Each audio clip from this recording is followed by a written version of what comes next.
Sekretaris Jenderal PDI Perjuangan Hasto Kristianto mendapat angin segar atas kasus suap dan perintangan penyidikan yang menjerat dirinya. Hasto mendapatkan amnesti dari Presiden Prabowo Subianto lewat surat Presiden yang disampaikan kepada DPR RI pada Kamis 31 Juli 2025. Padahal baru beberapa hari lalu, Hasto divonis bersalah oleh Majelis Hakim Pengadilan Tipikor Jakarta Pusat.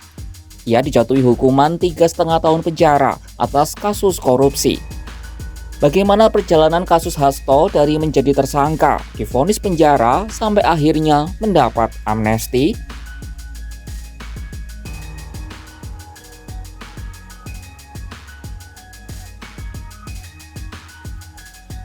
Mari kita kilas balik ke Desember 2024.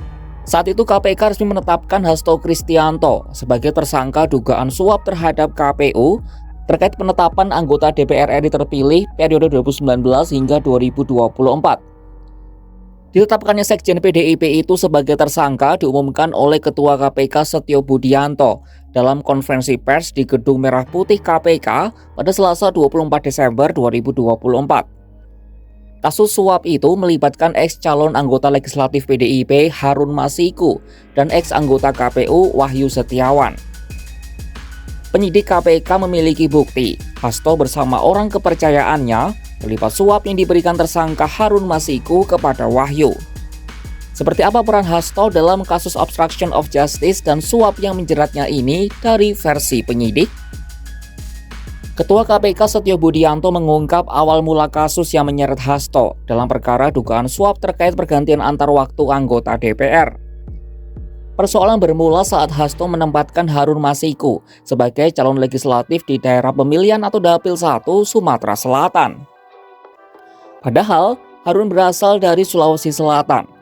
Akibatnya Harun Masiku hanya memperoleh 5.878 suara, jauh di bawah caleg lain, Rizky Aprilia, yang meraih 44.402 suara.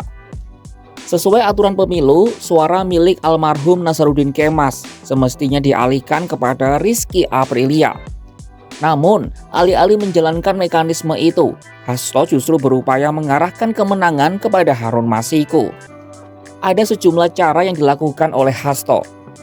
Pertama, Hasto mengajukan judicial review ke Mahkamah Agung pada 24 Juni 2019. Kemudian, Hasto menandatangani surat permohonan judicial review tertanggal 5 Agustus 2019. Tak berhenti di situ, Hasto juga disebut meminta Rizky Aprilia untuk mengundurkan diri agar posisinya bisa digantikan oleh Harun Masiku. Rizky menolak permintaan tersebut. Bahkan Hasto pernah mengutus ex-kader PDIP Saiful Bahri untuk menemui Rizky di Singapura dan membujuknya agar mundur. Karena tetap menolak, Hasto diduga menahan surat undangan pelantikan Rizky sebagai anggota DPR dan memintanya mengundurkan diri usai pelantikan. Setelah itu Hasto coba menyuap Komisioner KPU Wahyu Setiawan dan anggota Bawaslu Tio Fridelina. Aksinya ini ia lakukan bersama-sama dengan Harun Masiku, Saiful Bahri, dan orang kepercayaannya Doni Tri Istiqomah. Hasto bertemu langsung dengan Wahyu pada 31 Agustus 2019. Dalam pertemuan itu, ia meminta DPP PDIP menetapkan dua nama sebagai caleg terpilih, yaitu Maria Lestari untuk Dapil 1 Kalimantan Barat dan Harun Masiku untuk Dapil 1 Sumatera Selatan. KPK menemukan sebagian uang suap untuk Wahyu berasal dari Hasto. Hasto bahkan diduga mengatur Doni untuk mengambil serta mengantar uang suap untuk diserahkan kepada Wahyu melalui Tio. Adapun uang suap terhadap Wahyu Setiawan dan Agustina Tio Fridelina sebesar 19.000 Singapura dolar dan 38.350 Singapura dolar pada periode 16 Desember 2019 sampai dengan 23 Desember 2019. Uang pelicin itu diberikan agar Harun Masiku dapat ditetapkan sebagai anggota DPR RI periode 2019 hingga 2024 dari Dapil 1 Sumsel. Tak cuma suap, Hasto juga diduga menghalangi penyidikan KPK. Ia disebut memerintahkan Nur Hasan, penjaga rumah, untuk menelpon Harun Masiku dan menyuruhnya merendam telepon genggamnya ke dalam air dan melarikan diri. Instruksi itu diberikan pada tanggal 8 Januari 2020 saat KPK berencana melakukan operasi tangkap tangan. Kemudian, Hasto juga diduga meminta Kusnadi untuk menenggelamkan ponselnya pada 6 Juni 2024, sesaat sebelum ia diperiksa oleh penyidik KPK.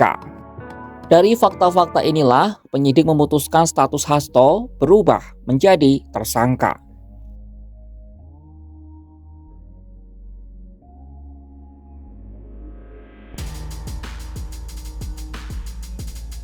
Setelah proses penyidikan selesai, Hasto mulai menjalani persidangan di Pengadilan Tindak Pidana Korupsi atau Tipikor Jakarta pada 15 Maret 2025. Dalam persidangan, Hasto membantah terlibat secara langsung dalam perkara suap Harun Masiku dan Wahyu Setiawan. Hasto mengaku dirinya sebagai korban dalam kasus tersebut. Namun setelah 4 bulan proses pengadilan berjalan, Majelis Hakim menjatuhkan vonis pidana pada Hasto Jumat 25 Juli 2025. Majelis Hakim Pengadilan Tipikor Jakarta Pusat menjatuhkan hukuman 3,5 tahun penjara dan denda sebesar 250 juta rupiah. Hasto bersalah dalam kasus suap kepada Wahyu Setiawan. Sementara dakwaan perintangan penyidikan dalam kasus Harun Masiku tidak terbukti.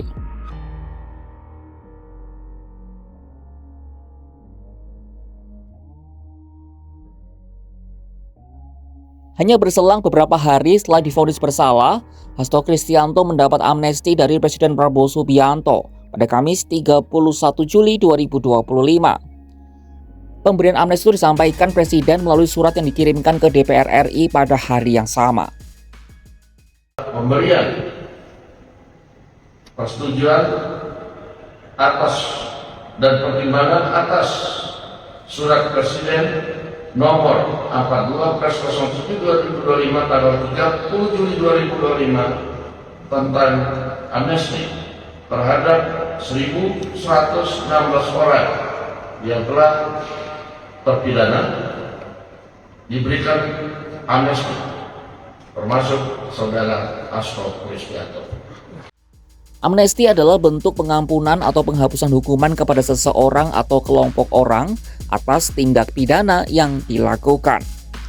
Amnesti termasuk hak prerogatif Presiden yang berada di luar kekuasaan lembaga perwakilan. Menanggapi pemberian amnesti itu, pengacara Hasto Kristianto, Magdir Ismail, menyatakan apresiasinya. Ia menilai keputusan ini menunjukkan pemerintah tidak ingin politisasi perkara yang menjerat Sekretaris Jenderal PDIP tersebut. Secara terpisah, Ketua KPK Setio Budianto menegaskan amnesti adalah kewenangan penuh Presiden sebagaimana tercantum dalam Undang-Undang Dasar 1945. Vonis bersalah baru saja dijatuhkan, namun hanya dalam hitungan hari amnesti diberikan. Hasto Kristianto kini bebas dari jerat hukuman berkat keputusan Presiden Prabowo. Amnesti memang hak prerogatif dari kepala negara, sah menurut konstitusi. Namun di balik keabsahan hukum muncul pertanyaan, bagaimana mekanisme pemberian amnesti ini dijalankan dan apa dampaknya terhadap kepercayaan pada proses peradilan. Di antara pasal dan pertimbangan, hukum dan politik berjalan berdampingan. Apakah murni untuk pengampunan atau ada tawaran untuk sesuatu yang terjadi di balik layar? Saksikan kabar lainnya hanya di kanal YouTube Kompas.com.